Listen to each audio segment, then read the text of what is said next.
En las profundidades de las montañas asturianas, donde el eco de los picos resuena entre valles ancestrales, Miguel Fernández descendió una mañana de octubre con la determinación grabada en su rostro curtido.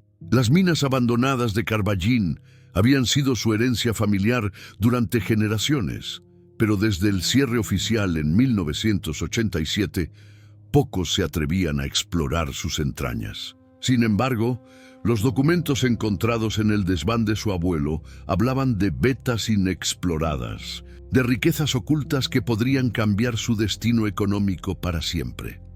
La linterna LED cortaba la oscuridad mientras Miguel avanzaba por el túnel principal, sus pasos resonando contra las paredes húmedas cubiertas de salitre.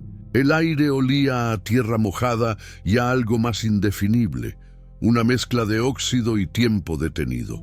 Según los planos heredados, existía un ramal lateral que había sido sellado abruptamente en 1903, justo cuando la productividad de la mina alcanzaba su punto más alto. Los registros oficiales mencionaban vagamente problemas de seguridad, sin especificar la naturaleza exacta de dichos inconvenientes, que motivaron el cierre súbito. El primer indicio de que algo extraordinario aguardaba surgió cuando Miguel localizó una pared de ladrillos y mortero que bloqueaba completamente un pasadizo lateral. La construcción era tosca pero sólida, claramente diseñada para ser permanente. Lo que más le llamó la atención fueron los símbolos grabados en la argamasa.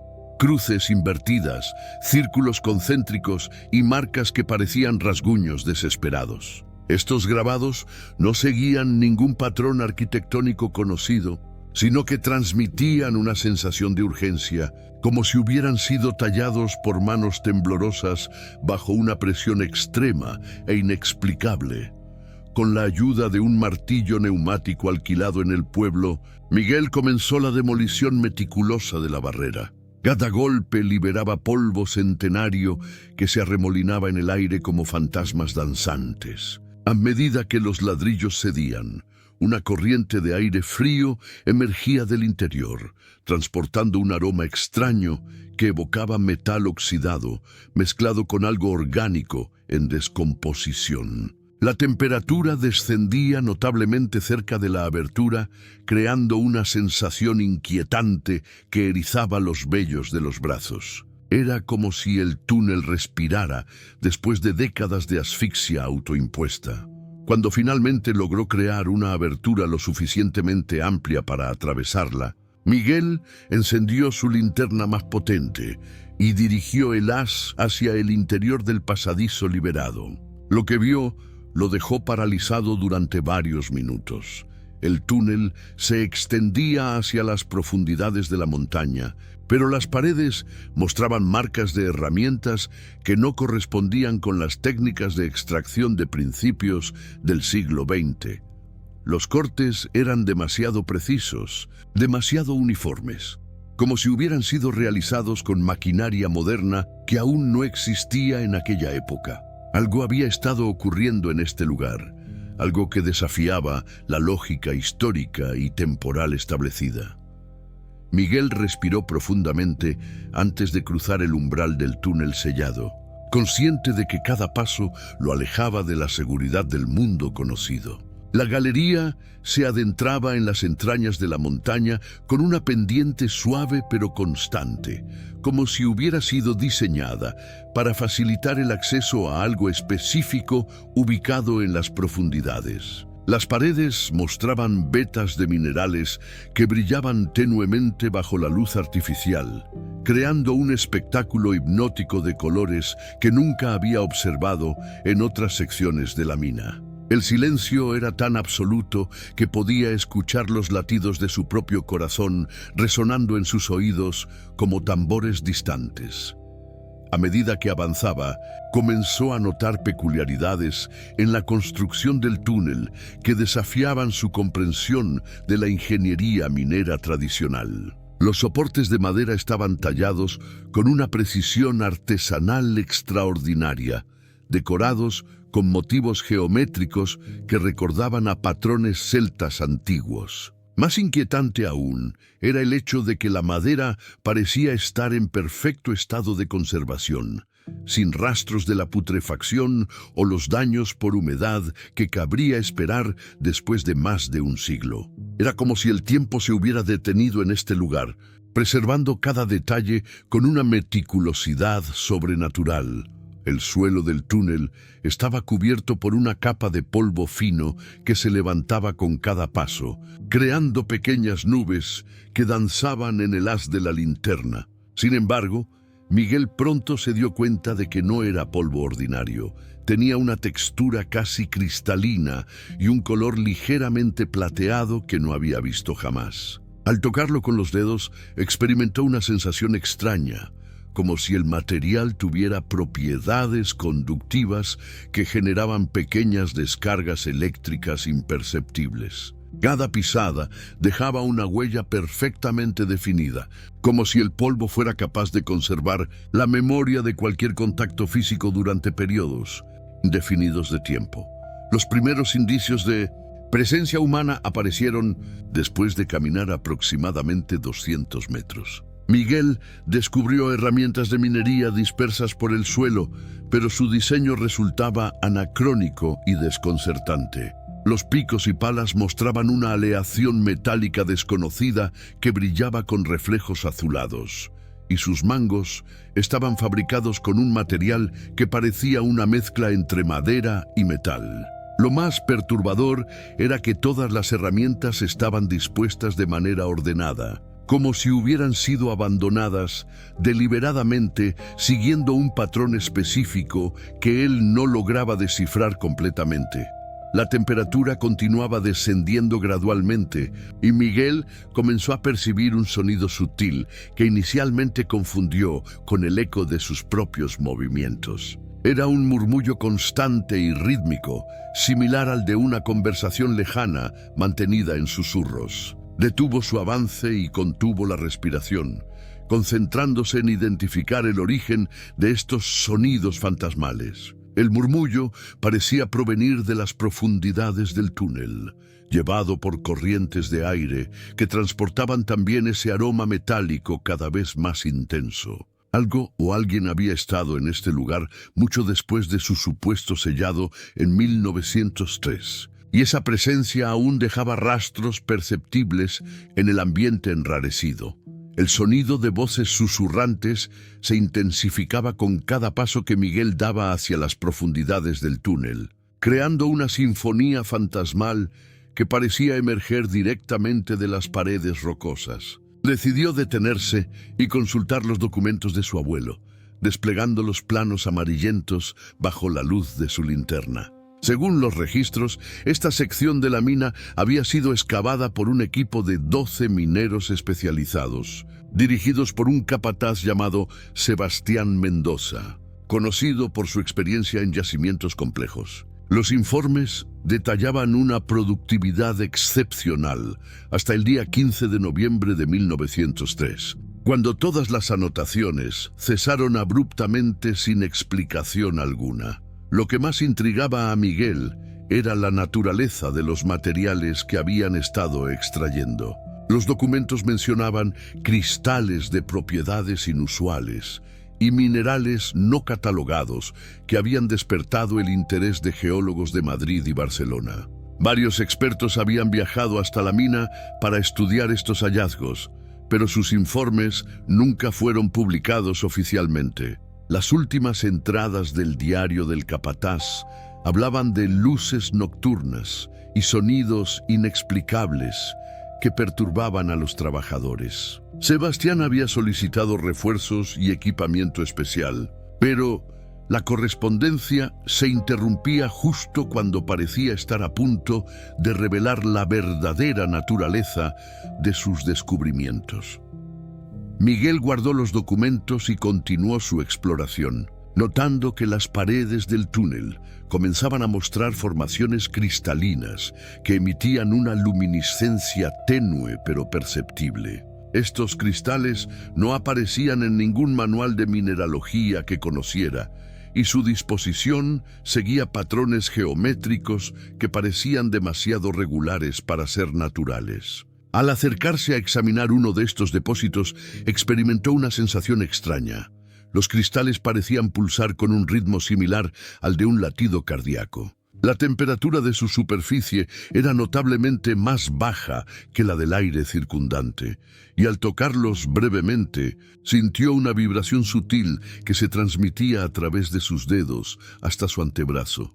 La galería comenzó a ensancharse gradualmente, transformándose de un simple túnel en una caverna natural de proporciones considerables. Las formaciones rocosas del techo se alzaban hasta perderse en la oscuridad, creando ecos múltiples que distorsionaban cualquier sonido. Miguel dirigió su linterna hacia arriba y descubrió estalactitas de una coloración verdosa que goteaban un líquido viscoso sobre el suelo rocoso. Este fluido tenía una consistencia oleosa y un brillo metálico que sugería una alta concentración de minerales desconocidos. El olor se intensificaba en esta área, adquiriendo matices sulfurosos que le recordaban a relatos de historias de terror que había escuchado en su infancia sobre cuevas malditas. Fue entonces cuando Miguel percibió el primer indicio claro de presencia humana reciente: huellas de botas impresas en el lodo cristalino del suelo. Las marcas eran nítidas y parecían haber sido dejadas recientemente, contradiciendo la teoría de que nadie había pisado este lugar desde 1903. Al examinarlas más detenidamente, descubrió que seguían un patrón específico, como si varias personas hubieran caminado en fila india hacia el interior de la caverna. Lo más perturbador era que las huellas mostraban signos de vacilación. Algunas pisadas estaban superpuestas, como si los caminantes hubieran retrocedido y avanzado repetidamente, como si algo en las profundidades los hubiera aterrorizado, pero al mismo tiempo los hubiera atraído irresistiblemente hacia adelante. Siguiendo el rastro de las huellas misteriosas, Miguel se adentró en una sección de la caverna donde la oscuridad parecía más densa, casi tangible. Su linterna comenzó a parpadear intermitentemente, como si la energía de las baterías se agotara más rápidamente en este ambiente enrarecido. Decidió cambiarlas por unas nuevas, pero el problema persistía, sugiriendo que alguna propiedad del lugar interfería con el funcionamiento normal de los dispositivos electrónicos. El aire se había vuelto tan frío que su aliento se condensaba en pequeñas nubes de vapor, y la humedad relativa parecía haber aumentado considerablemente. Los sonidos de goteo procedentes del techo creaban una melodía inquietante que resonaba con diferentes tonalidades según la densidad mineral de cada estalactita.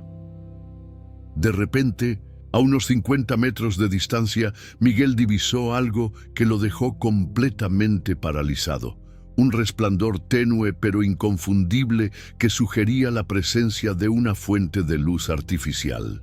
Su primera reacción fue de alivio, pensando que quizás otros exploradores habían llegado antes que él y podrían orientarlo sobre los peligros del lugar.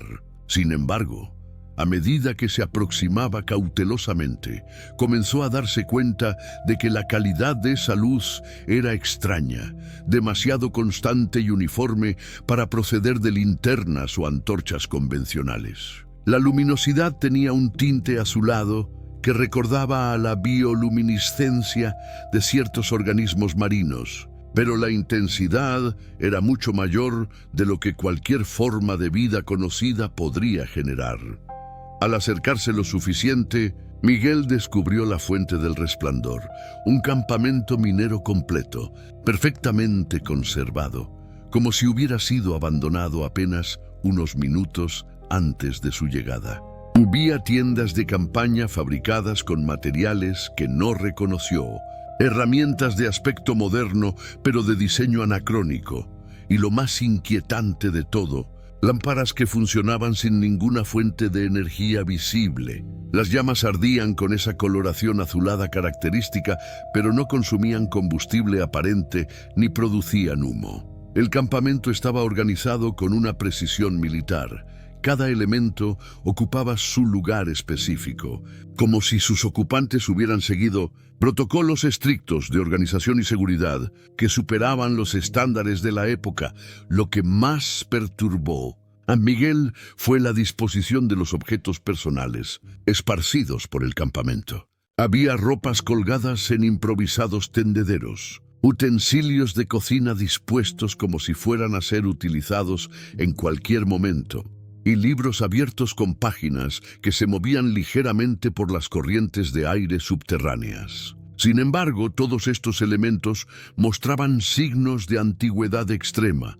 Las telas estaban descoloridas pero intactas. Los metales presentaban una pátina verdosa característica del paso del tiempo, y las páginas de los libros tenían esa coloración amarillenta típica del papel centenario. Era como si el tiempo hubiera transcurrido de manera diferente en este lugar, preservando algunos aspectos mientras envejecía otros de forma selectiva.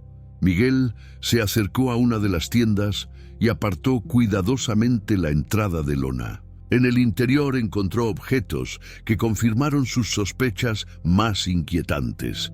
Documentos fechados en 1903, herramientas de minería de la época y, lo más escalofriante, ropa tendida sobre catres improvisados como si sus ocupantes fueran a regresar en cualquier momento. Los documentos estaban escritos en español antiguo y llevaban el sello oficial de la Compañía Minera de Carballín. Entre los papeles había mapas detallados de esta sección de la mina, con anotaciones manuscritas que describían hallazgos extraordinarios y fenómenos inexplicables que requerían investigación urgente por parte de autoridades científicas competentes. El campamento no era simplemente un refugio temporal, era una estación de investigación establecida para estudiar algo que había desconcertado profundamente a sus ocupantes originales.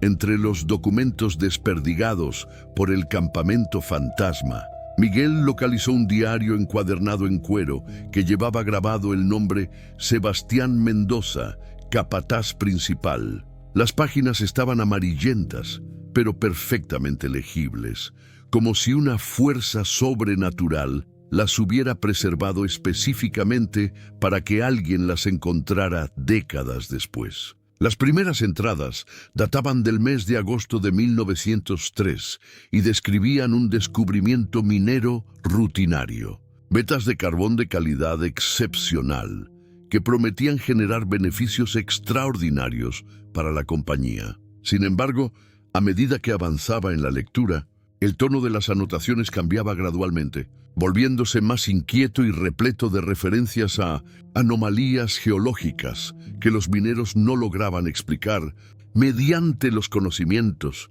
científicos de la época. Las entradas de septiembre revelaban el primer encuentro con los cristales luminiscentes que Miguel había observado en las paredes del túnel. Sebastián describía con precisión científica las propiedades inusuales de estos minerales.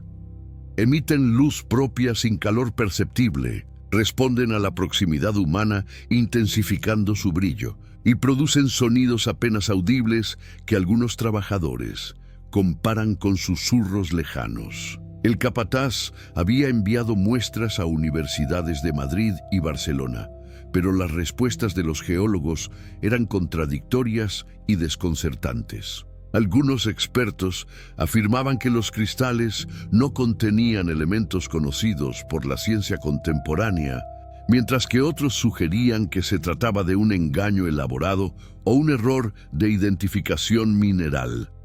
La entrada del 15 de octubre marcaba un punto de inflexión dramático en los registros. Los hombres se niegan a trabajar en las secciones más profundas.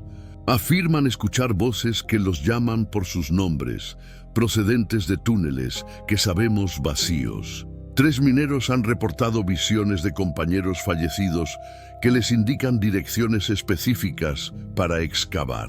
He decidido establecer un campamento permanente para investigar estos fenómenos personalmente antes de informar a la dirección de Madrid.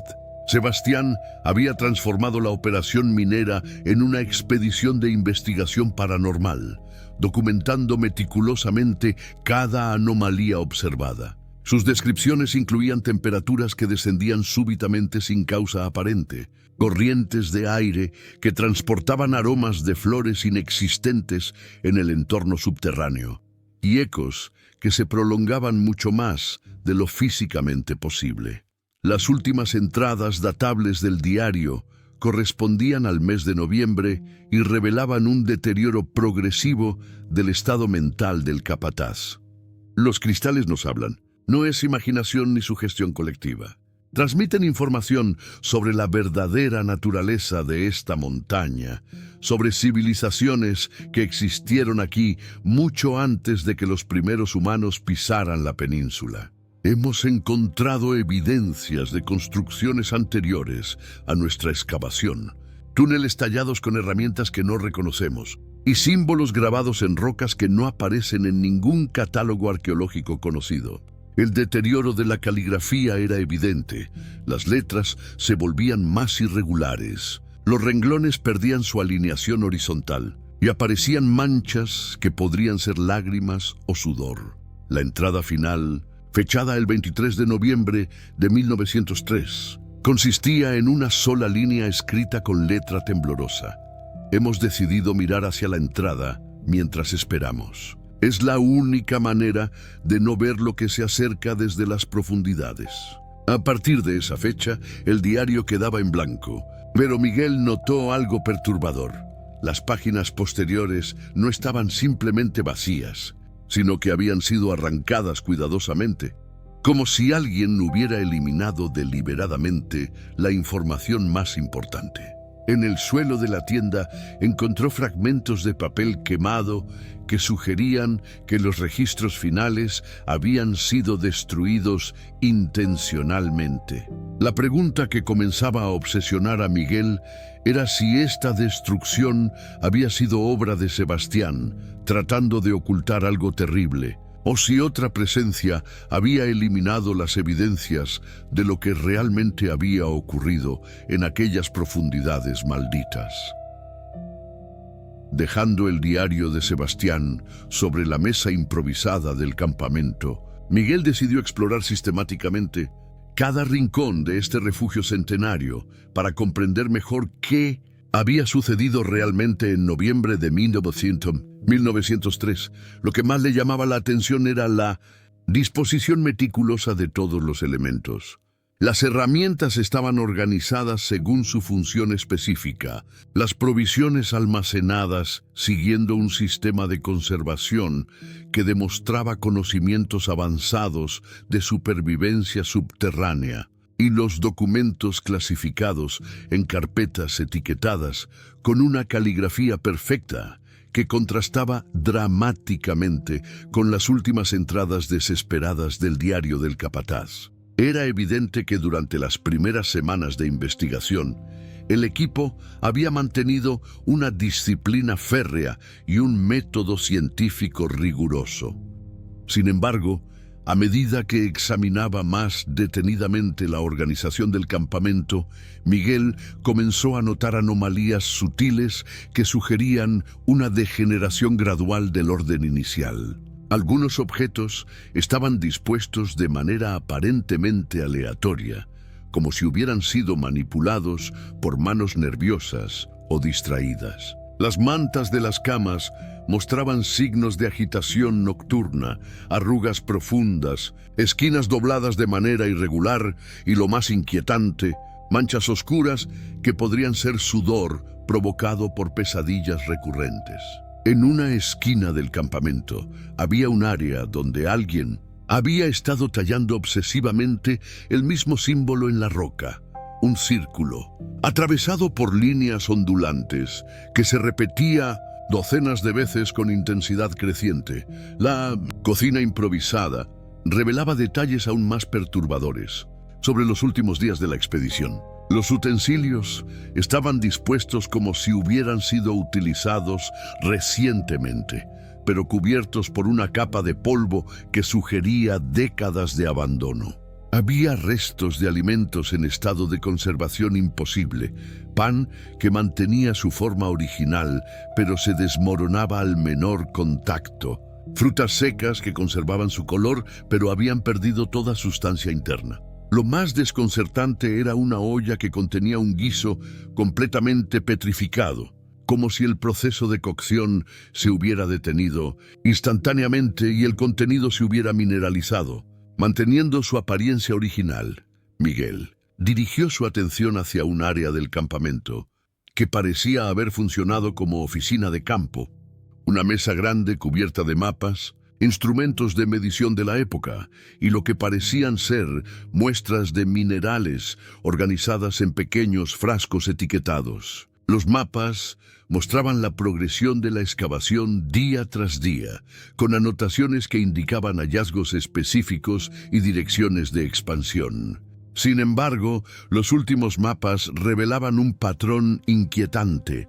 Todas las nuevas excavaciones convergían hacia un punto central ubicado en las profundidades de la montaña, como si algo en ese lugar hubiera estado atrayendo magnéticamente todos los esfuerzos de exploración. Las líneas dibujadas en estos mapas finales temblaban visiblemente y algunas secciones habían sido borradas y redibujadas múltiples veces. Lo que más perturbó a Miguel fue el descubrimiento de 12 sillas dispuestas en un semicírculo perfecto, todas orientadas hacia la entrada del túnel por el que él había llegado. Las sillas estaban fabricadas con madera de la región, pero talladas con un cuidado artesanal que superaba las necesidades utilitarias de un campamento minero. Cada una tenía grabado en el respaldo un nombre: Sebastián, Tomás, Francisco, Manuel, José, Pedro, Antonio, Luis, Carlos, Domingo, Rafael y Esteban. Eran los 12 mineros que habían formado el equipo de excavación original. La disposición de las sillas sugería que los hombres habían estado sentados, mirando hacia la salida, durante un período prolongado, como si hubieran estado esperando algo o alguien que debía llegar desde el exterior, o más inquietante aún, como si hubieran estado vigilando que algo no saliera de las profundidades de la mina hacia el mundo exterior. Los frascos etiquetados que Miguel había observado en la mesa de trabajo contenían especímenes minerales que desafiaban cualquier clasificación geológica conocida. Cada recipiente llevaba una etiqueta manuscrita con fecha, ubicación exacta del hallazgo y observaciones detalladas sobre las propiedades del material. Las primeras muestras, fechadas en agosto de 1903, correspondían a minerales convencionales: carbón de alta calidad, cuarzo y algunos sulfuros metálicos típicos de yacimientos asturianos. Sin embargo, a medida que avanzaba cronológicamente en la colección, los especímenes se volvían progresivamente más extraordinarios y perturbadores. Los frascos posteriores contenían cristales que emitían esa luminiscencia azulada característica, rocas que parecían cambiar de color según el ángulo de observación, y materiales que no se comportaban como ningún mineral conocido.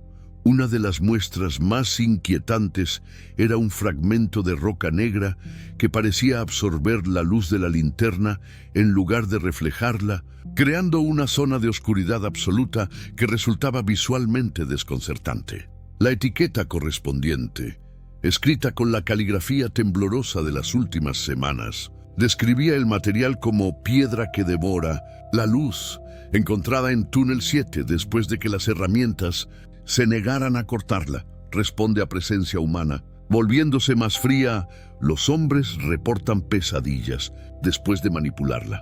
Miguel intentó tocar el cristal a través del vidrio del frasco, pero inmediatamente retiró la mano. El recipiente estaba helado, mucho más frío que la temperatura ambiente de la caverna, como si el mineral irradiara un frío sobrenatural.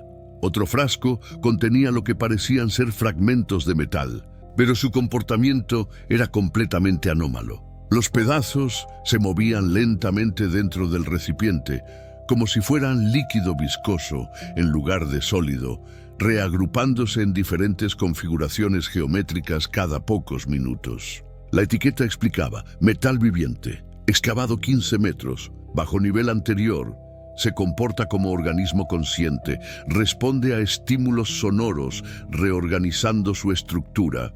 Sebastián prohibió su manipulación después del incidente de Manuel. No había explicación sobre qué había sido exactamente el incidente de Manuel, pero Miguel notó que ese nombre correspondía a una de las sillas del semicírculo, sugiriendo que uno de los mineros había tenido algún tipo de encuentro traumático con este material.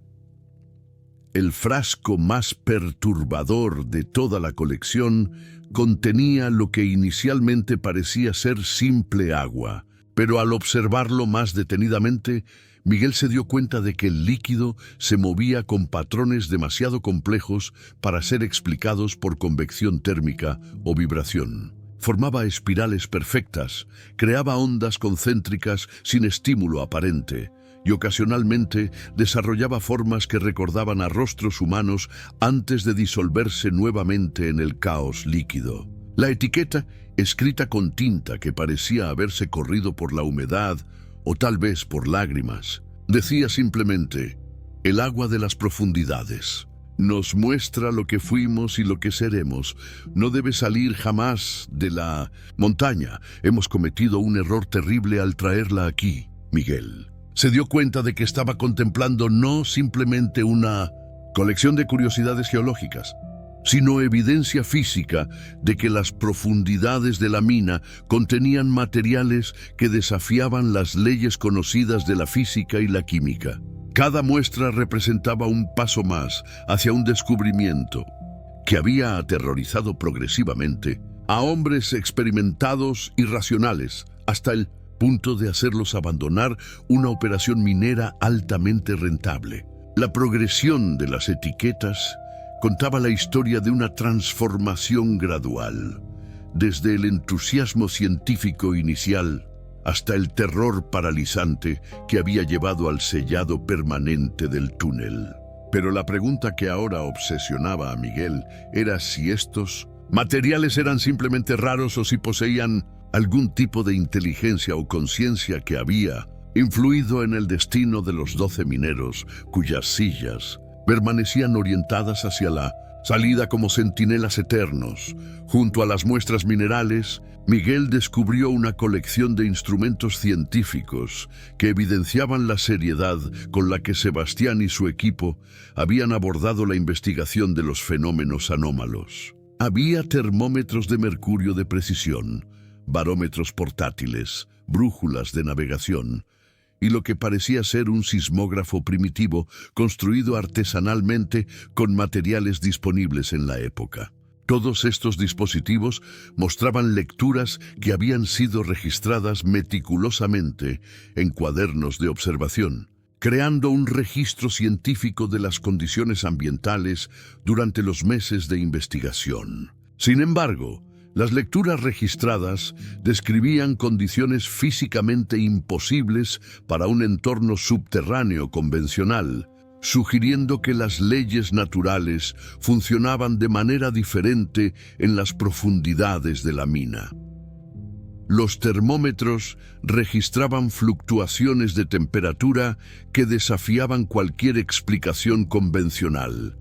Variaciones de hasta 20 grados centígrados en periodos de pocos minutos, sin ninguna fuente de calor o frío identificable. Más inquietante aún, algunos registros mostraban temperaturas por debajo del punto de congelación del agua, pero sin formación de hielo visible en el ambiente. Las anotaciones de Sebastián intentaban explicar estos fenómenos mediante teorías geotérmicas avanzadas para su época, pero sus explicaciones se volvían progresivamente más desesperadas y especulativas. En las últimas entradas, el capataz abandonaba completamente las hipótesis científicas y comenzaba a referirse a influencias externas y presencias que alteran la naturaleza física del entorno. Las brújulas presentaban anomalías aún más desconcertantes. Ninguna apuntaba consistentemente hacia el norte magnético, sino que sus agujas rotaban constantemente siguiendo patrones aparentemente aleatorios que, observados durante períodos prolongados, revelaban una lógica sutil pero indescifrable. Sebastián había documentado estos movimientos durante semanas, creando diagramas circulares que mostraban la rotación de las agujas en intervalos de tiempo específicos. Los patrones resultantes parecían formar símbolos geométricos complejos que se repetían cíclicamente cada 72 horas. En sus anotaciones, el capataz especulaba que las brújulas no estaban respondiendo al magnetismo terrestre, sino a campos de fuerza desconocidos que emanan de las profundidades y siguen ritmos que no corresponden con ningún fenómeno natural catalogado. El sismógrafo improvisado había estado registrando continuamente vibraciones subterráneas que no correspondían con actividad sísmica convencional.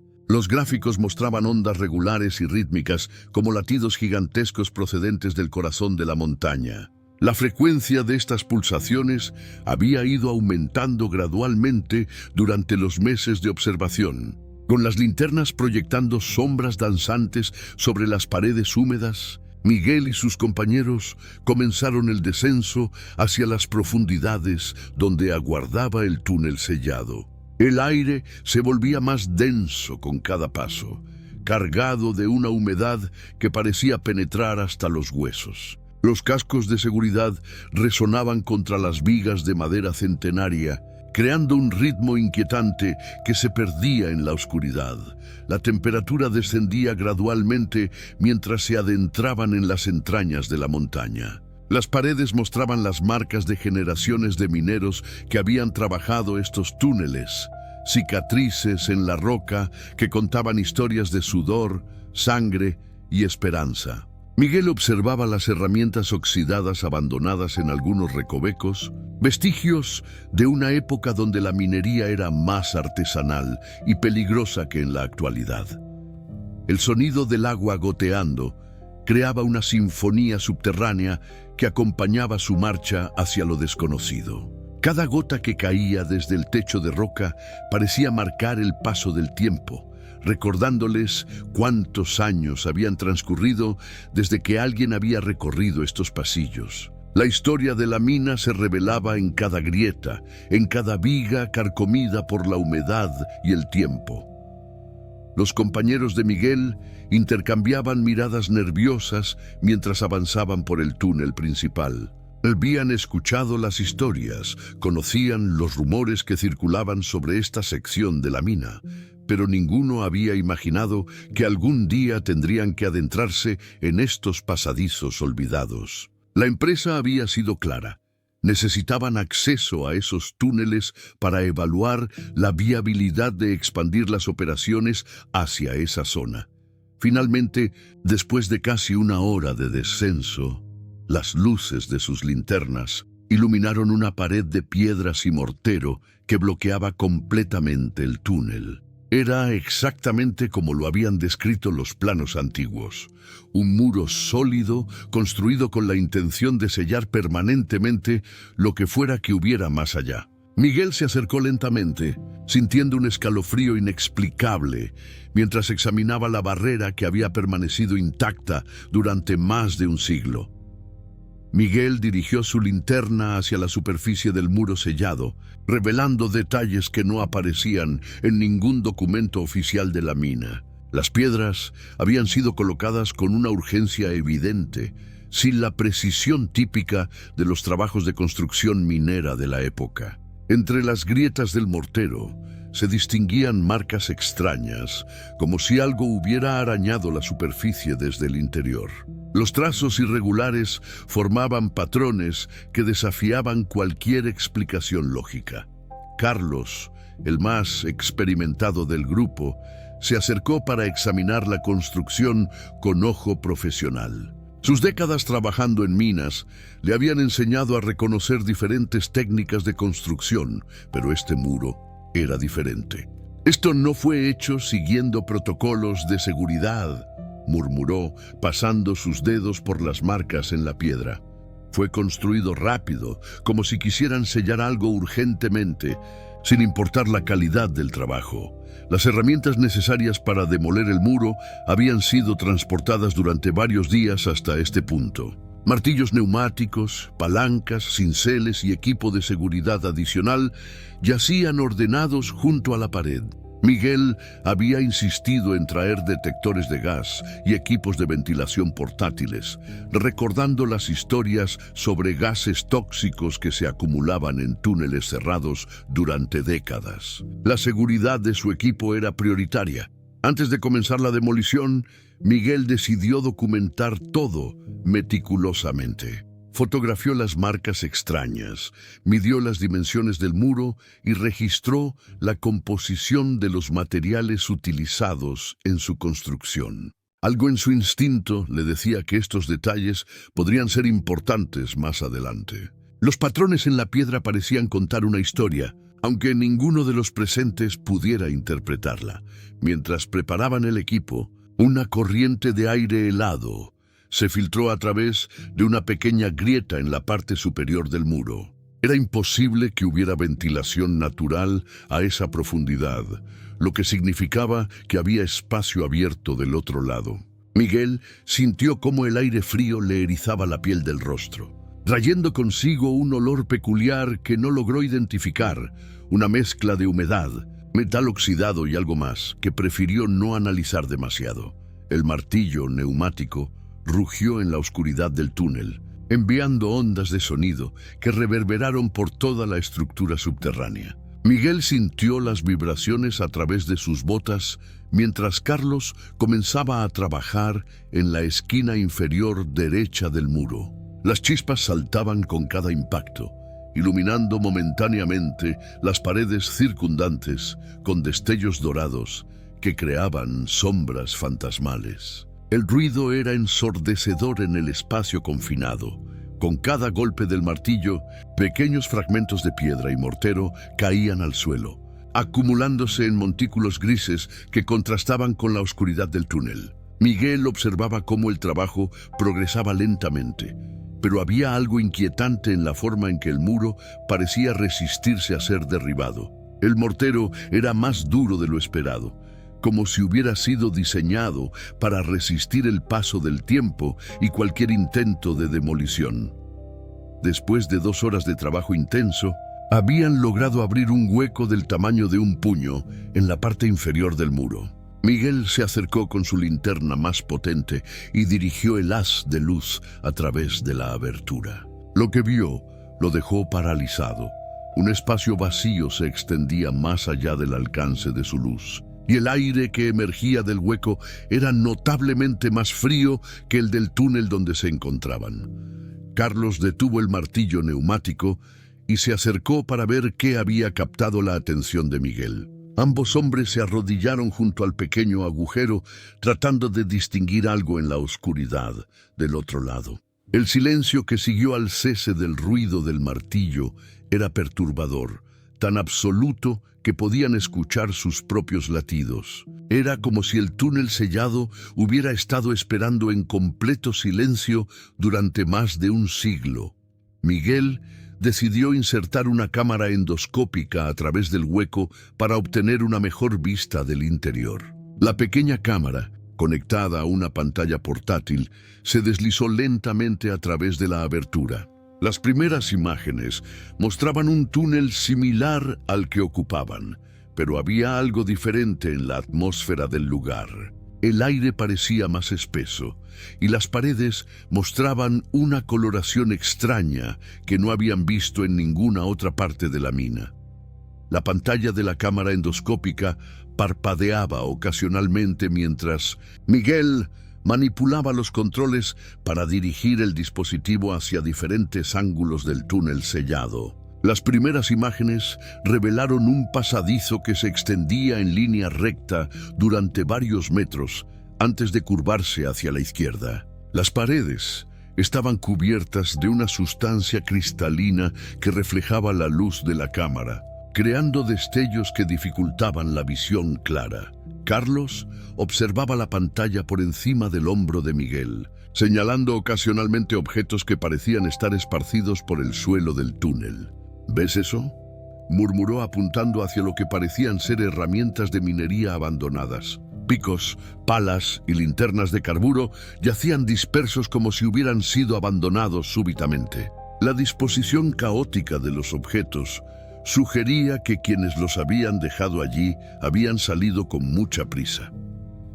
Miguel dirigió la cámara hacia el techo del túnel, revelando vigas de madera que parecían estar en mejor estado que las del túnel donde se encontraban. Era extraño, considerando que ambos túneles tenían la misma antigüedad.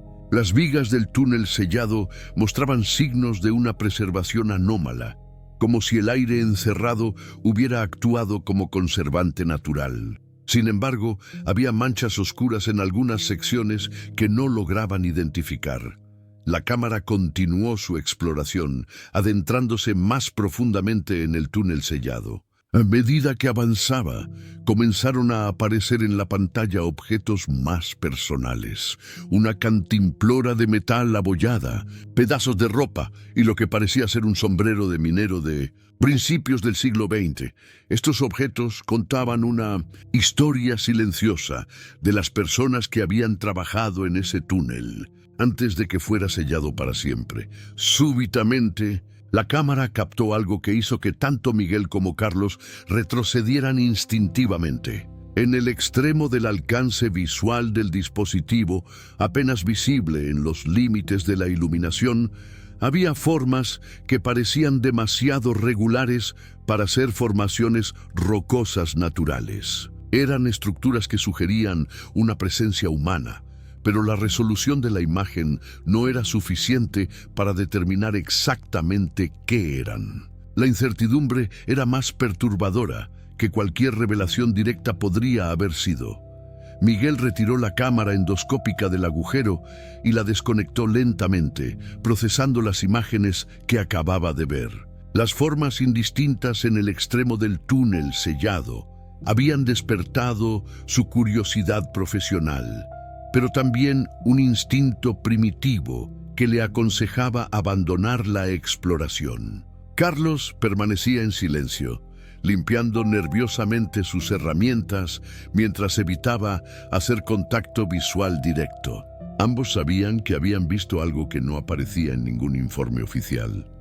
La responsabilidad de la decisión recaía enteramente sobre Miguel.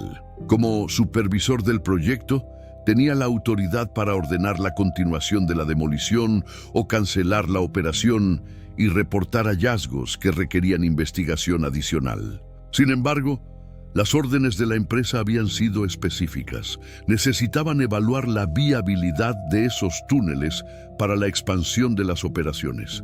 Regresar sin completar la misión podría tener consecuencias profesionales significativas. Miguel consultó su reloj y calculó que disponían de aproximadamente 6 horas más de trabajo antes de que fuera necesario de regresar a la superficie. El tiempo era suficiente para abrir una brecha en el muro lo bastante grande como para permitir el paso de una persona, realizar una exploración preliminar y documentar los hallazgos. La decisión de continuar se basaba tanto en el deber profesional como en una curiosidad que había crecido hasta convertirse en obsesión. Carlos reinició el martillo neumático sin esperar órdenes específicas. Su experiencia le decía que Miguel había tomado la decisión de continuar, y él estaba preparado para seguir adelante a pesar de sus reservas personales. El ruido del equipo llenó nuevamente el túnel, ahogando cualquier sonido que pudiera provenir del otro lado del muro. Sin embargo, ambos hombres tenían la sensación de que algo en el túnel sellado había reaccionado a su presencia. La demolición continuó con mayor intensidad. Carlos había encontrado un punto débil en la estructura del muro donde el mortero se había deteriorado naturalmente con el tiempo. Los golpes del martillo neumático se concentraron en esa área, ampliando gradualmente la abertura. Con cada fragmento de piedra que caía, el aire frío del túnel sellado se filtraba con mayor fuerza, trayendo consigo olores que evocaban memorias de lugares que ninguno de los dos había visitado jamás. Después de 4 horas de trabajo intenso, la abertura en el muro había alcanzado el tamaño suficiente para permitir el paso de una persona agachada. Miguel dirigió su linterna a través del hueco, iluminando por primera vez directamente el interior del túnel que había permanecido sellado desde 1903.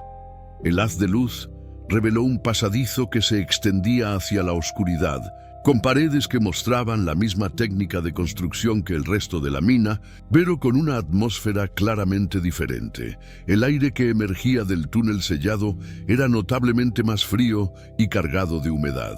Miguel insertó un detector de gases a través de la abertura y esperó varios minutos para obtener una lectura precisa. Los niveles de oxígeno eran aceptables, aunque ligeramente inferiores a los del túnel principal, y no había presencia detectada de gases tóxicos. Sin embargo, había una concentración inusual de minerales en suspensión que daba al aire una cualidad casi metálica. Carlos instaló un ventilador portátil dirigido hacia la abertura para mejorar la circulación de aire antes de que intentaran ingresar al túnel sellado. La corriente de aire fresco ayudó a despejar parte de la atmósfera estancada del interior, pero también reveló sonidos que habían estado ocultos por el ruido de la demolición. Ecos distantes y crujidos ocasionales sugerían que el túnel se extendía mucho más profundamente de lo que habían anticipado. Miguel fue el primero en cruzar la abertura, deslizándose cuidadosamente a través del hueco con su equipo de iluminación y comunicación. Al ponerse de pie del otro lado del muro, experimentó una sensación inmediata de opresión, como si el aire mismo fuera más denso. La temperatura era perceptiblemente más baja y había un silencio que parecía absorber incluso el sonido de su respiración. Era como entrar en un mundo completamente diferente. Carlos siguió a Miguel a través de la abertura, trayendo consigo equipo adicional de seguridad y documentación. Una vez que ambos estuvieron dentro del túnel sellado, se detuvieron para aclimatarse al nuevo ambiente. Las paredes mostraban la misma sustancia cristalina que habían observado a través de la cámara endoscópica, pero vista directamente tenía una cualidad casi orgánica que resultaba perturbadora. Era como si las paredes mismas estuvieran vivas, respirando lentamente en respuesta a su presencia. Miguel y Carlos avanzaron cautelosamente por el túnel sellado, sus linternas creando círculos de luz que revelaban gradualmente los secretos que habían permanecido ocultos durante más de un siglo. El suelo estaba cubierto de una fina capa de polvo que se levantaba con cada paso, creando pequeñas nubes que danzaban en los haces de luz. Sus huellas eran las primeras marcas humanas en ese lugar desde que había sido sellado. Los objetos que habían visto a través de la cámara endoscópica cobraron nueva dimensión cuando fueron examinados directamente. Las herramientas de minería esparcidas por el suelo mostraban signos de uso intensivo, pero también algo más inquietante. Estaban dispuestas de manera que sugerían que habían sido abandonadas súbitamente. Picos clavados en las paredes, palas dejadas a medio uso, linternas de carburo volcadas, pero milagrosamente intactas después de tanto tiempo. La sustancia cristalina en las paredes parecía reaccionar a la presencia de luz artificial, emitiendo un débil resplandor propio que creaba un ambiente surrealista. Miguel tomó muestras de este material para análisis posterior, aunque tenía la sensación de que ningún laboratorio sería capaz de explicar completamente su composición. La textura era similar al cuarzo, pero con propiedades que desafiaban su comprensión de la mineralogía básica. Carlos descubrió una serie de marcas talladas en una de las paredes laterales del túnel. No eran símbolos reconocibles ni palabras en español, sino patrones geométricos complejos que parecían seguir una lógica matemática específica. Las marcas habían sido realizadas con herramientas de minería, pero la precisión y complejidad sugerían un nivel de planificación que iba más allá del trabajo rutinario. Era como si alguien hubiera intentado documentar algo importante antes de abandonar el túnel. A medida que se adentraban más profundamente, el túnel comenzó a curvarse gradualmente hacia la izquierda, exactamente como habían observado en las imágenes de la cámara. Sin embargo, caminar por el pasadizo proporcionaba una perspectiva completamente diferente. Había una sensación constante de estar siendo observados, aunque las linternas no revelaban nada más que paredes de roca y los objetos abandonados por los mineros de 1903. Mientras continuaban su exploración, Miguel comenzó a notar que ciertos sonidos parecían repetirse en patrones específicos. Ecos distantes que no correspondían a sus propios movimientos resonaban desde las profundidades del túnel, creando una sinfonía subterránea que sugería la presencia de espacios mucho más amplios adelante. Carlos también había notado estos sonidos, pero ambos hombres evitaban comentar directamente sus observaciones, como si verbalizarlas pudiera hacer que se volvieran más reales. El descubrimiento de la primera pieza de ropa personal marcó un punto de inflexión en su exploración. Una chaqueta de lana, sorprendentemente bien preservada, colgaba de un clavo oxidado en la pared. Los bolsillos contenían objetos que contaban la historia de su dueño. Una fotografía desvanecida de una mujer y dos niños, monedas de principios del siglo XX y un pequeño cuaderno con páginas que se desmoronaban al tacto. La humanidad del hallazgo contrastaba dramáticamente con la atmósfera sobrenatural del túnel. Miguel logró leer algunas líneas del cuaderno antes de que el papel se deteriorara completamente. Las anotaciones estaban en español, escritas con una caligrafía temblorosa que sugería miedo o urgencia. No deberíamos haber cavado tan profundo. Las voces se escuchan más claramente cada día. Miguel Hernández se niega a abandonar el trabajo. La coincidencia del nombre hizo que Miguel sintiera un escalofrío que no tenía nada que ver con la temperatura del túnel. Carlos había continuado avanzando mientras Miguel examinaba el cuaderno, y su voz resonó desde más adelante con una urgencia que hizo que Miguel guardara inmediatamente los fragmentos legibles del diario. «Miguel, tienes que ver esto», gritó Carlos, su voz amplificada y distorsionada por la acústica peculiar del túnel. Había algo en su tono que sugería que había hecho un descubrimiento que cambiaría completamente la naturaleza de su exploración. Miguel se apresuró hacia la posición de Carlos, su linterna creando sombras danzantes que parecían seguirlo a medida que corría por el túnel. La sensación de estar siendo observado se intensificó, y por un momento tuvo la certeza de que había otros pasos corriendo paralelos a los suyos, aunque sus oídos solo captaban el eco de sus propias botas contra la roca. Era como si el túnel mismo hubiera cobrado vida en respuesta a su presencia. La luz de la linterna de Miguel iluminó una escena que lo dejó paralizado en el acto. Ante ellos se abría una cavidad natural en la roca que había sido convertida en un campamento improvisado. Sacos de dormir dispuestos en círculo, restos de fogatas, utensilios de cocina y herramientas de minería organizadas como si sus dueños fueran a regresar en cualquier momento. Era un campamento de mineros de principios del siglo XX, preservado en el tiempo como una cápsula histórica perfecta. Carlos estaba inmóvil en el centro del campamento, su linterna dirigida hacia una pared específica donde habían sido talladas fechas y nombres. 1903, marzo, abril, mayo, leía en voz alta, su voz temblando ligeramente. Aquí están registrados más de 3 meses de trabajo. No abandonaron este lugar voluntariamente, Miguel. Algo los obligó a salir tan rápidamente que no pudieron llevarse sus pertenencias. El campamento contaba una historia de supervivencia prolongada en las profundidades de la mina. Los sacos de dormir estaban dispuestos de manera que todos los ocupantes habrían estado mirando hacia la entrada del túnel por el que Miguel y Carlos habían llegado. Era como si los mineros hubieran estado esperando algo o vigilando contra algo que pudiera venir desde esa dirección.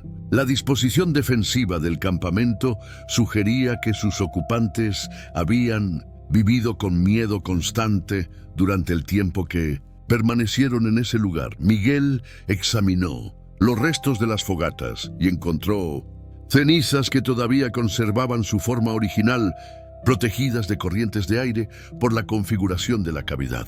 Había huesos de animales pequeños, probablemente ratas o murciélagos que habían servido de alimento de emergencia. Los utensilios de cocina mostraban signos de uso prolongado, confirmando que el campamento había sido ocupado durante un periodo extenso, no solo como refugio temporal. En una esquina del campamento, Carlos descubrió una pila de herramientas de minería que habían sido modificadas de maneras extrañas. Picos con mangos extendidos, palas reforzadas con metal adicional y, lo más inquietante, varias armas improvisadas hechas con materiales de minería. Era evidente que los mineros se habían estado preparando para defenderse de algo. Aunque ningún registro histórico mencionaba conflictos armados en la mina durante ese periodo.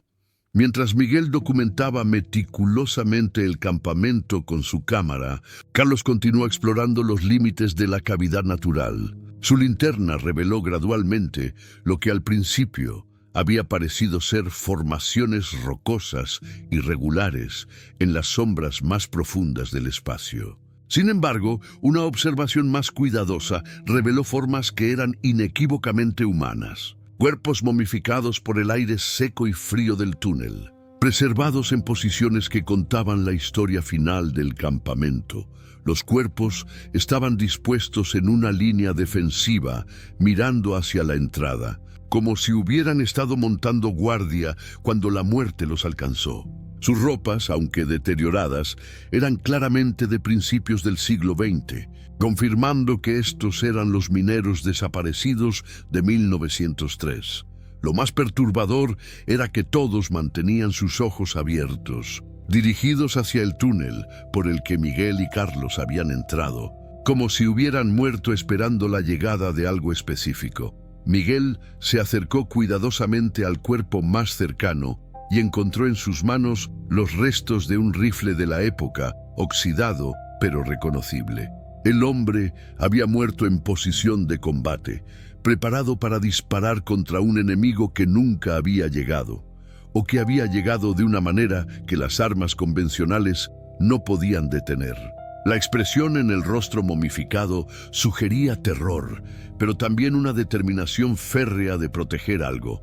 Carlos contó un total de 7 cuerpos dispuestos en la formación defensiva, todos hombres adultos, todos equipados con armas improvisadas o herramientas de minería convertidas en armas. La disposición de los cuerpos y la evidencia del campamento sugerían que habían estado viviendo en ese lugar durante meses, esperando algo que finalmente había llegado. El misterio de qué había causado sus muertes se profundizó cuando no encontraron signos de violencia física en los cuerpos. En el centro del círculo defensivo, Miguel descubrió un objeto que cambió completamente su comprensión de la situación. Una caja de metal, del tipo usado para guardar documentos importantes, había sido enterrada superficialmente bajo las cenizas de la fogata central. La caja estaba cerrada con un candado simple, pero el metal había resistido la corrosión mejor que las herramientas circundantes. Era evidente que los mineros habían considerado su contenido lo suficientemente importante como para protegerlo incluso en sus momentos finales. Miguel utilizó una de las herramientas encontradas en el campamento para forzar cuidadosamente el candado oxidado de la caja metálica. El mecanismo se dio con un chasquido que resonó ominosamente en la cavidad, seguido por un silencio que parecía más profundo que antes. Al abrir la tapa, descubrió un tesoro de documentos perfectamente preservados, mapas detallados, informes escritos a mano y fotografías que documentaban descubrimientos que nunca habían sido reportados. Oficialmente, los mapas mostraban túneles y cámaras que se extendían mucho más profundamente en la montaña, de lo que cualquier registro oficial había jamás indicado. Coordenadas precisas, mediciones de profundidad y notaciones sobre la composición geológica de áreas que supuestamente nunca habían sido exploradas. Los mineros de 1903 habían estado involucrados en una operación de exploración mucho más ambiciosa de lo que la historia oficial de la mina había registrado. Los informes escritos relataban descubrimientos que desafiaban la comprensión, referencias a formaciones cristalinas con propiedades de resonancia, cavidades que responden a presencia humana y, más inquietante aún, manifestaciones que sugieren inteligencia no humana. Los documentos estaban firmados por el capataz de la mina, Miguel Hernández, el mismo nombre que había aparecido en el cuaderno encontrado anteriormente. La coincidencia ya no parecía casual. Las fotografías, aunque desvanecidas, mostraban estructuras en las profundidades de la mina que no parecían haber sido creadas por procesos geológicos naturales. Formaciones geométricas perfectas, túneles que se curvaban siguiendo patrones matemáticos complejos, y en una imagen particularmente inquietante, lo que parecía ser jeroglíficos o símbolos tallados en paredes, de roca que se extendían más allá del alcance de la iluminación fotográfica de la época. Carlos leyó por encima del hombro de Miguel un informe particularmente detallado fechado el 15 de mayo de 1903. Las excavaciones han revelado una red de túneles que predatan cualquier actividad minera conocida en la región. Los trabajadores reportan sonidos procedentes de las profundidades que no corresponden a fenómenos geológicos normales. Recomendamos suspender las operaciones hasta que se pueda realizar una investigación más completa. Era el último documento fechado en la colección. Un documento adicional en la caja revelaba la verdadera razón por la que el túnel había sido sellado. Una orden oficial, firmada por autoridades tanto de la empresa minera como del gobierno local, ordenaba el cese inmediato de todas las excavaciones en el sector 7 y el sellado permanente del acceso principal. La razón citada era riesgos geológicos inestables, pero una nota manuscrita en el margen revelaba la verdadera motivación. Los trabajadores se niegan a continuar después de los incidentes del 12 al 14 de mayo. Miguel encontró un informe médico detallado sobre los incidentes mencionados en la orden de sellado. Varios mineros habían sido encontrados en estado catatónico después de turnos de trabajo en los túneles más profundos. Describían experiencias idénticas, visiones de figuras en las sombras, susurros en idiomas desconocidos y una sensación abrumadora de ser observados por inteligencias no humanas. El médico de la empresa había recomendado evacuar inmediatamente a todo el personal. El último conjunto de documentos consistía en testimonios de los 7 mineros que habían decidido quedarse en el túnel después de la evacuación oficial. Habían formado el campamento como base de operaciones para continuar investigando los fenómenos que habían aterrorizado a sus compañeros. Sus motivaciones variaban desde la curiosidad científica hasta la creencia de que habían descubierto algo de importancia histórica que no podía ser abandonado o sellado sin investigación adecuada.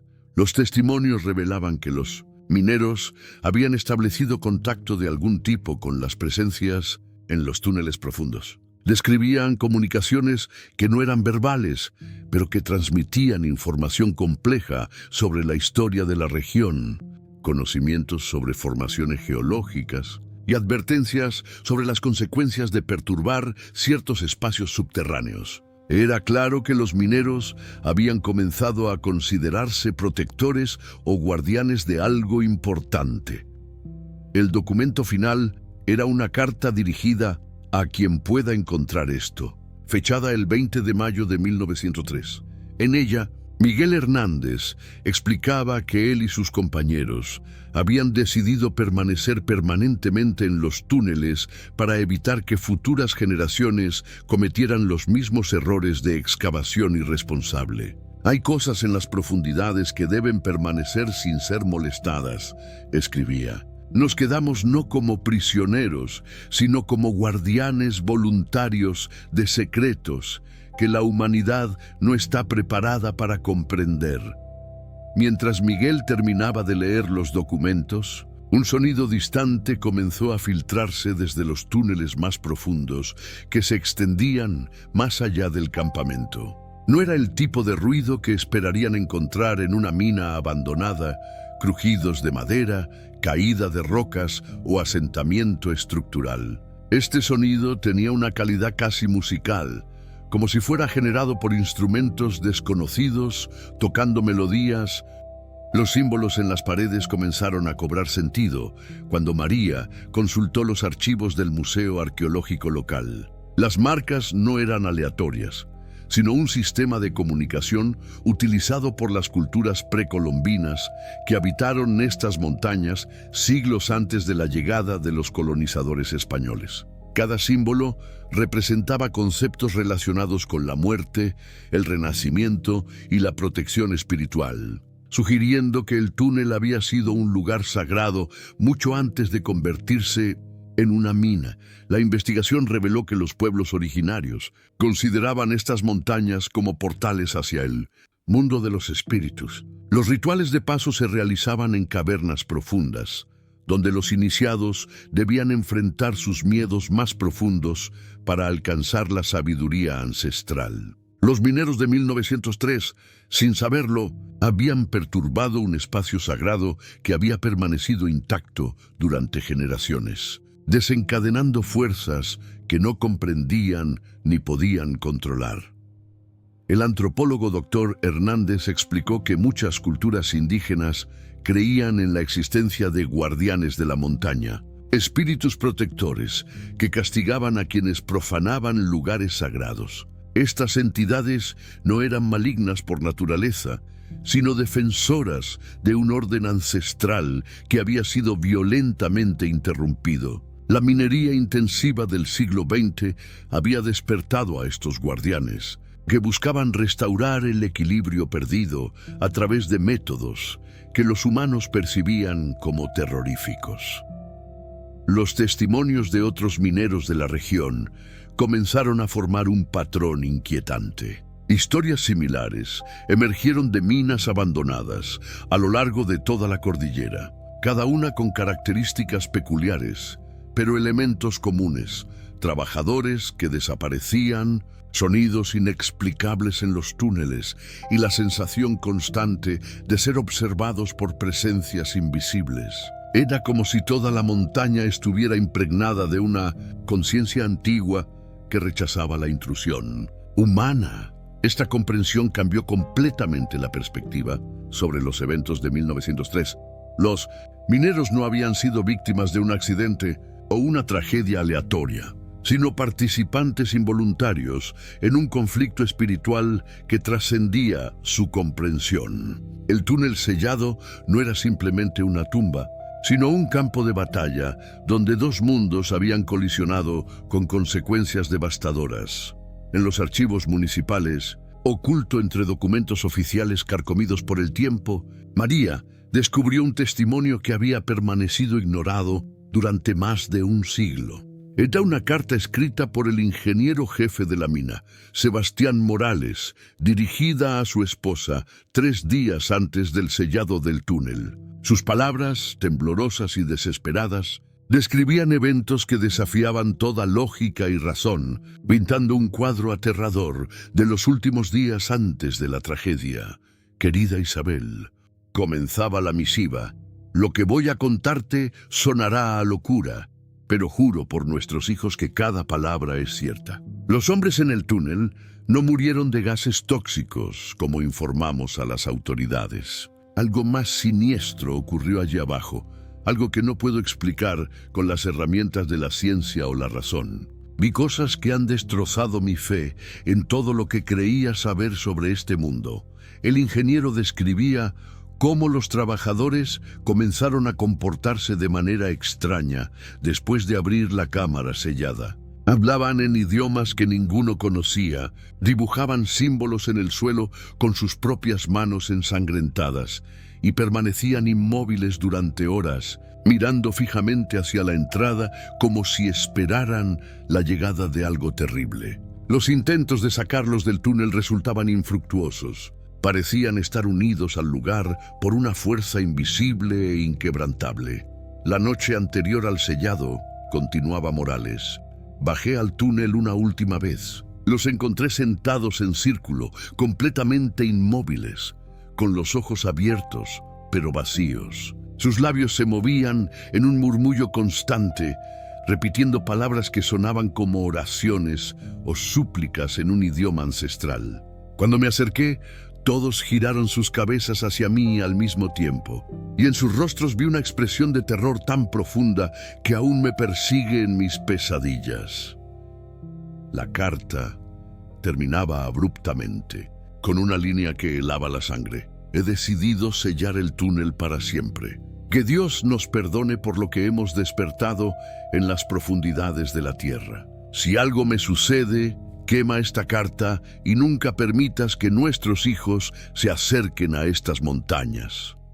Este testimonio revelaba que las autoridades conocían la verdadera naturaleza de los eventos, pero habían elegido ocultarla para evitar el pánico generalizado.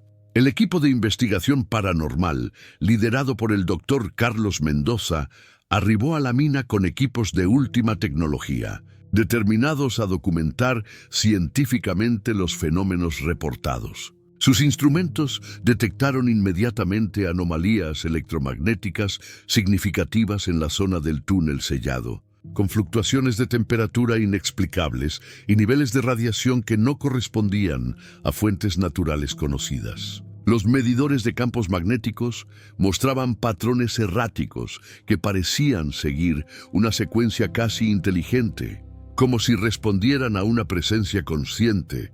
Las grabaciones de audio captaron sonidos que desafiaban toda explicación lógica. Susurros en idiomas desconocidos, pasos metálicos que no correspondían a ningún miembro del equipo y un sonido constante de respiración colectiva que parecía emerger directamente de las paredes de roca. Los análisis espectrográficos revelaron frecuencias que no deberían existir en un ambiente natural, sugiriendo la presencia de fuerzas que operaban más allá de los límites de la física convencional. Las cámaras térmicas registraron figuras humanoides que se movían por los túneles sin generar calor corporal, sombras que caminaban independientemente de cualquier fuente de luz, y concentraciones de frío extremo en puntos específicos donde, según los registros históricos, habían sido encontrados los cuerpos de los mineros. Estas anomalías térmicas formaban patrones geométricos complejos, como si siguieran un diseño predeterminado que conectaba todos los eventos sobrenaturales en una red invisible de actividad paranormal. El psicólogo del equipo documentó los efectos psicológicos que el túnel ejercía sobre los investigadores. Ansiedad extrema, sensaciones de claustrofobia en espacios amplios, alucinaciones auditivas y una abrumadora sensación de ser observados por múltiples presencias invisibles. Estos síntomas se intensificaban cerca del túnel sellado, sugiriendo que la fuente del fenómeno se encontraba precisamente en la cámara que los mineros de 1903 habían descubierto y que posteriormente había sido clausurada para siempre. Los resultados de la investigación confirmaron que el túnel era un punto focal de actividad paranormal intensa, pero también revelaron algo más inquietante. La actividad estaba aumentando. Los fenómenos se habían intensificado significativamente en las últimas décadas, como si las entidades atrapadas en el lugar estuvieran ganando fuerza con el paso del tiempo, preparándose para algo que los investigadores no podían anticipar ni comprender completamente. Los Eventos comenzaron a escalar de manera alarmante cuando el equipo de investigación instaló cámaras de vigilancia permanentes en el túnel. Las primeras noches, las grabaciones mostraron únicamente las fluctuaciones de luz habituales y sombras que parecían moverse con vida propia. Sin embargo, al cabo de una semana, las cámaras captaron algo que hizo que incluso los investigadores más escépticos reconsideraran sus teorías racionales. Figuras humanas translúcidas que caminaban por los túneles, recreando aparentemente las últimas horas de los mineros fallecidos. Estas apariciones no eran aleatorias, sino que seguían patrones específicos y repetitivos. Cada noche, a la misma hora exacta, las figuras emergían de la dirección del túnel sellado y recorrían los mismos senderos, deteniéndose en puntos precisos donde realizaban movimientos que sugerían actividades mineras.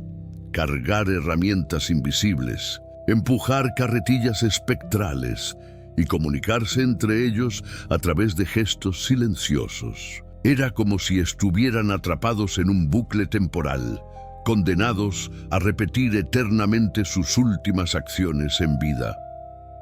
Lo más perturbador de estas manifestaciones era su creciente interacción con el mundo físico. Inicialmente, las apariciones parecían ser meras proyecciones visuales, sin capacidad de afectar el entorno material. Pero gradualmente comenzaron a mover objetos pequeños, a dejar marcas en el polvo del suelo y a provocar fallas en los equipos electrónicos. Los investigadores documentaron cómo las herramientas abandonadas en el túnel aparecían en posiciones diferentes cada mañana, como si los espíritus las hubieran utilizado durante la noche.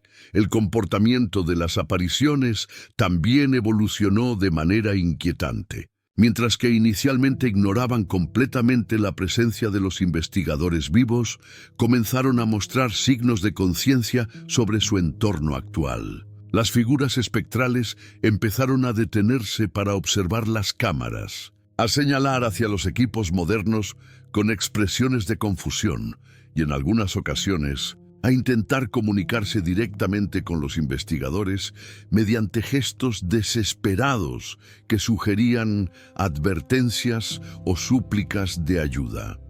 Esta evolución en la actividad paranormal coincidió con reportes de trabajadores locales que afirmaban haber visto figuras de mineros caminando por las montañas durante el día, siempre dirigiéndose hacia la mina abandonada. Estos avistamientos diurnos representaban una escalada significativa en la intensidad del fenómeno, sugiriendo que las entidades estaban ganando suficiente fuerza para manifestarse incluso bajo la luz del sol, expandiendo su influencia más allá de los confines subterráneos del túnel maldito.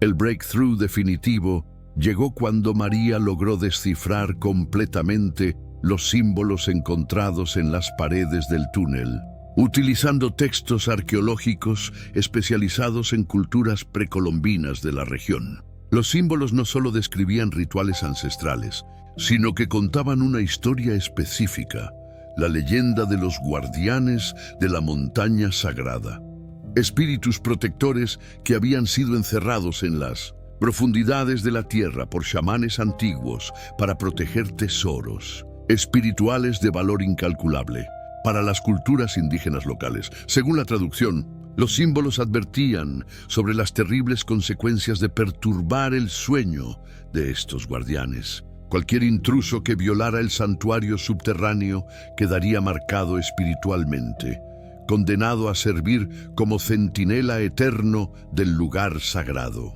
Los mineros de 1903 no habían muerto por causas naturales. Habían sido transformados en nuevos guardianes, sus almas fusionadas con las fuerzas ancestrales que protegían el túnel desde tiempos inmemoriales, explicando por qué sus espíritus permanecían atrapados en esa configuración específica.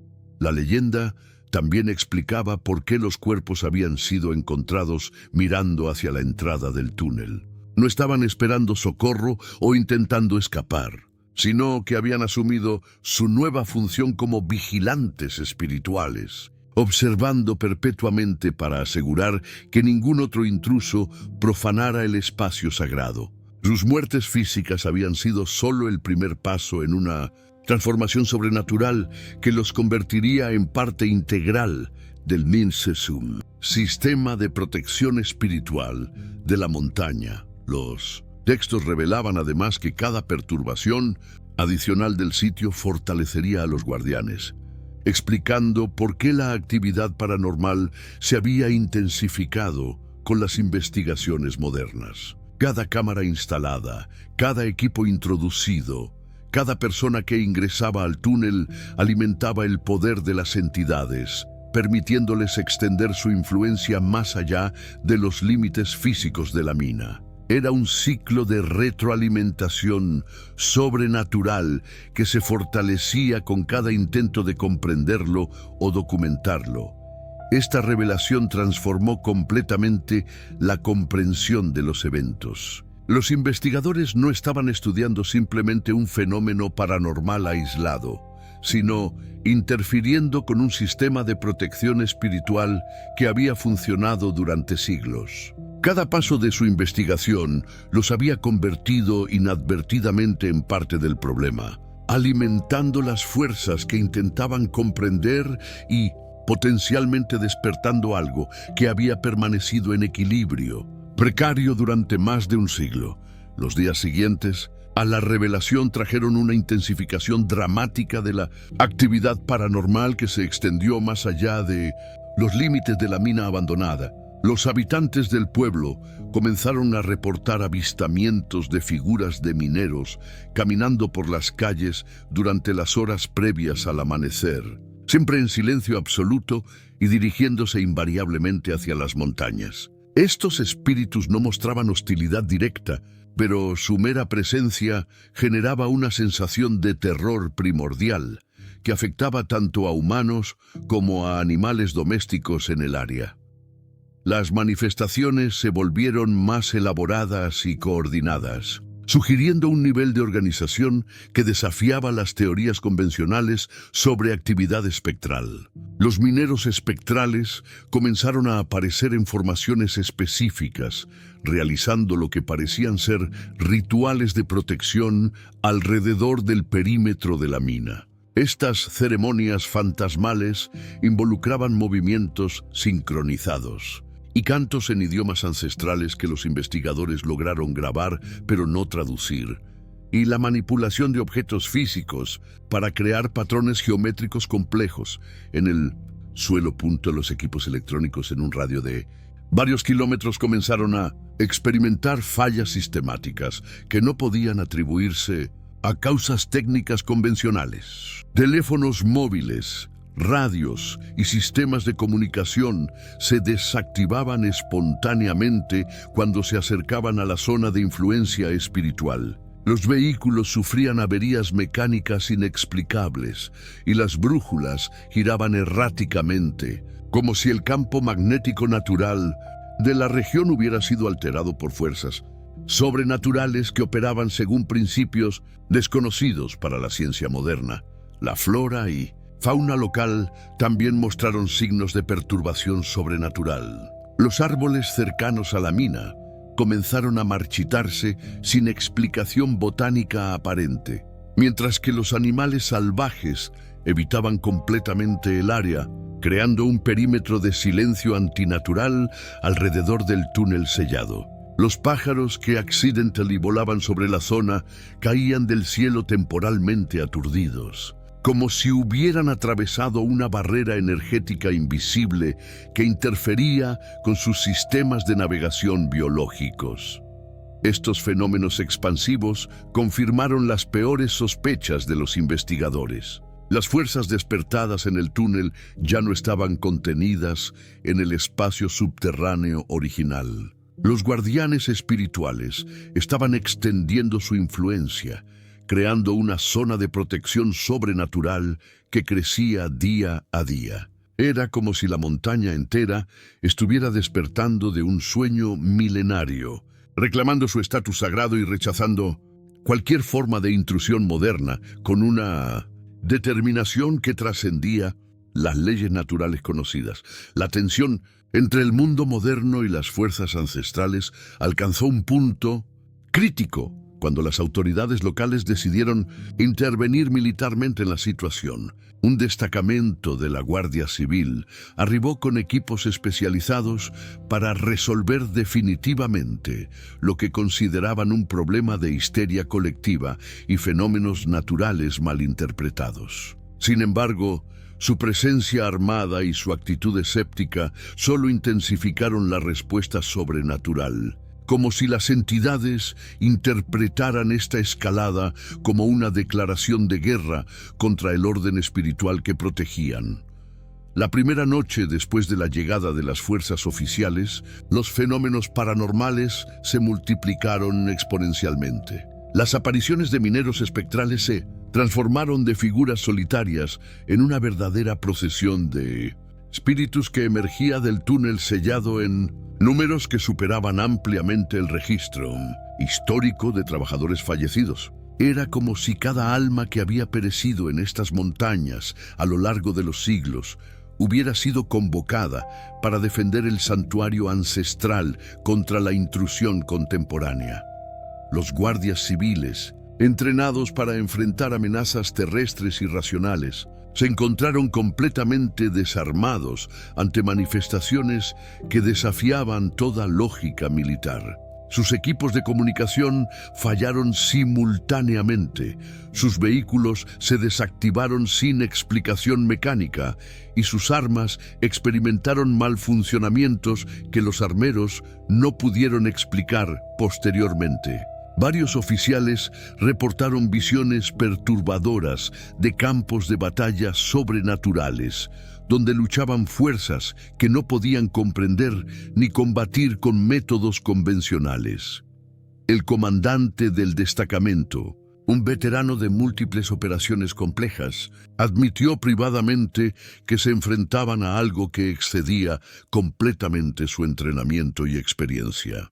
Los protocolos militares estándares no solo resultaban inefectivos, sino que parecían provocar respuestas cada vez más agresivas por parte de las entidades. Era como intentar negociar con una tormenta o declararle la guerra a la gravedad.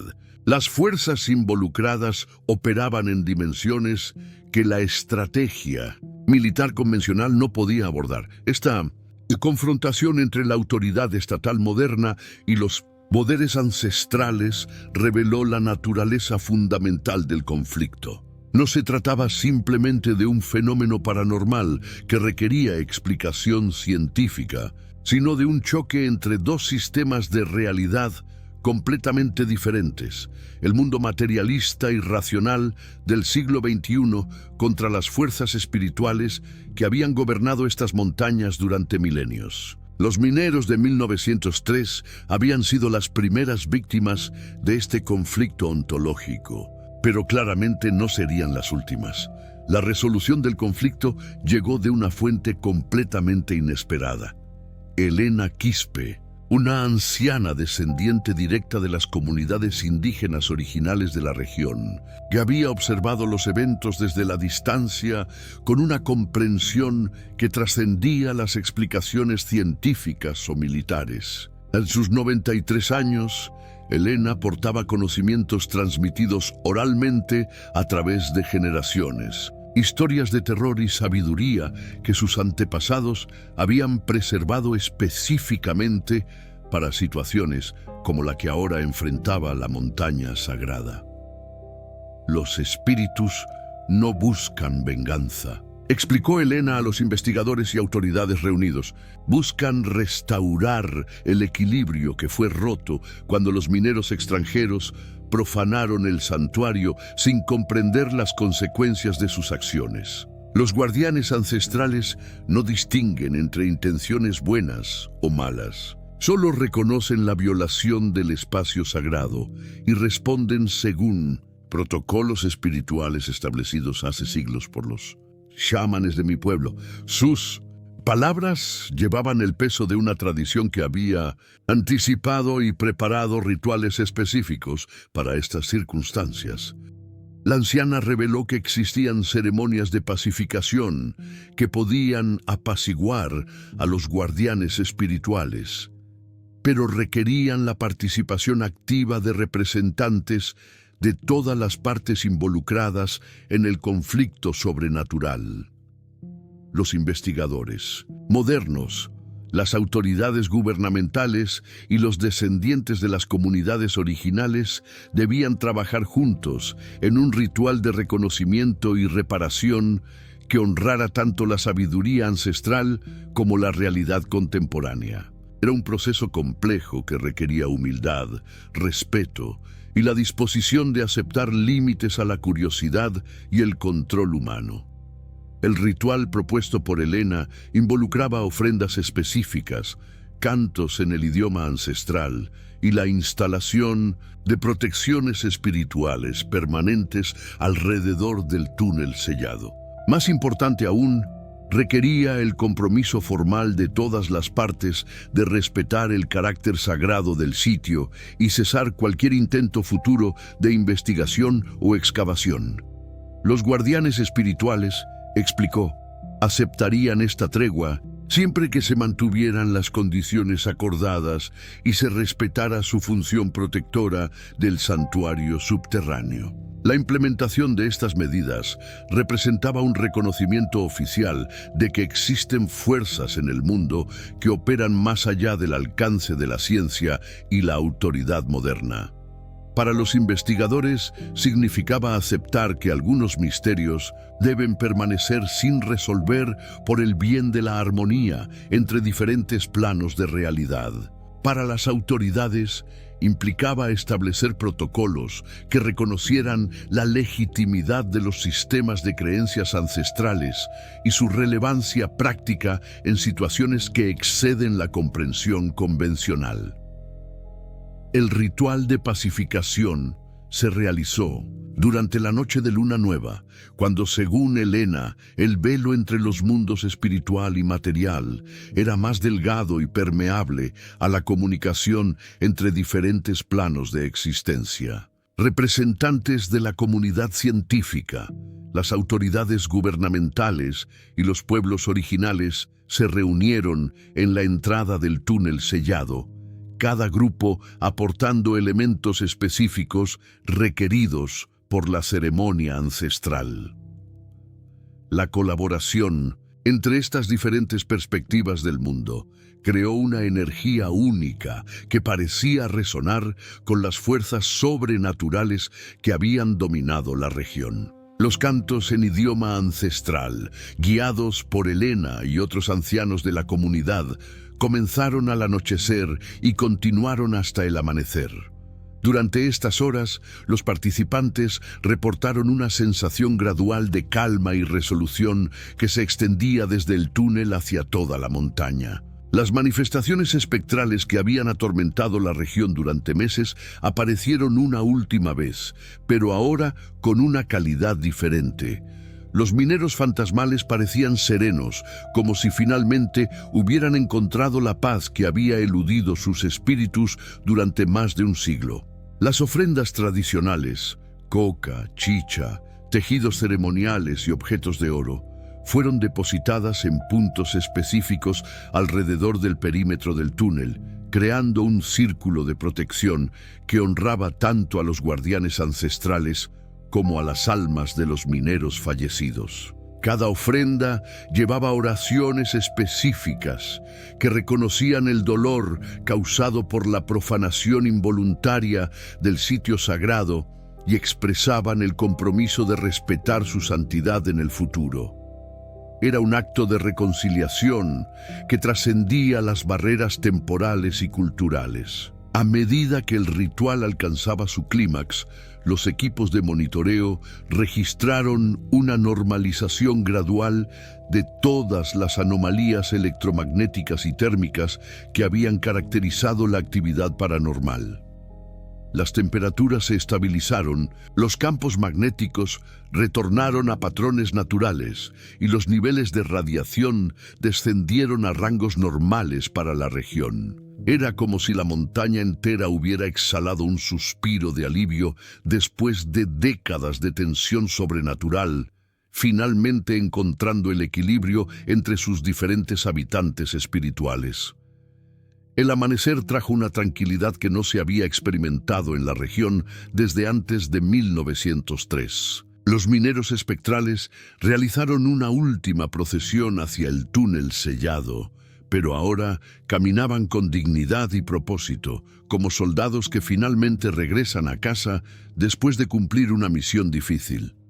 Sus figuras se desvanecieron, gradualmente en la luz del alba, no con la angustia desesperada que había caracterizado sus apariciones, sino con la serenidad de almas que han encontrado su descanso eterno. El túnel maldito había recuperado su paz, y con ella toda la montaña sagrada retornó a su estado de equilibrio ancestral. Si esta historia de terror basada en leyendas mineras te ha mantenido en vilo, no olvides suscribirte para más cuentos de horror para no dormir, que exploran los misterios ocultos en las profundidades de nuestras montañas. Comparte en los comentarios si conoces otras leyendas de mineros o has experimentado algo inexplicable en lugares abandonados. Dale like si quieres más historias de terror que conecten nuestro pasado ancestral con fenómenos sobrenaturales que desafían la comprensión moderna.